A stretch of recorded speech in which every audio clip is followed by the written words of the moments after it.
தூங்குறது பீஸ்ட் பக்கோஸ் நம்ம தோஸ் ஃபாஸ்ட் இஸ் ஃபாஸ்ட் பொண்ணதெல்லாம் வேஸ்ட் உள்ள தூங்குறது பீஸ்ட் பக்கோஸ் நம்ம தோஸ்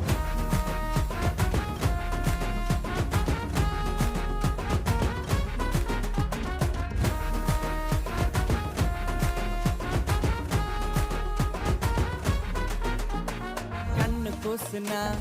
கண்ணாடி போட்டுக்கலாம் ஃப்ளைட்டு போச்சுன்னா டாட்டா தான் காட்டிக்கலாம் டொக்கு ரோட்டுல ஸ்டண்ட்டு நம்ம ஓட்டிக்கலாம் டென்ஷன் ஆச்சுன்னா காக்கா கதை கேட்டுக்கலாம் கண்ணு கூசுனா கண்ணாடி போட்டுக்கலாம் ஃப்ளைட்டு போச்சுன்னா டாட்டா தான் காட்டிக்கலாம் டொக்கு ரோட்டுல ஸ்டண்ட்டு நம்ம ஓட்டிக்கலாம் டென்ஷன் ஆச்சுன்னா காக்கா கதை கேட்டுக்கலாம் ஃபாஸ்ட்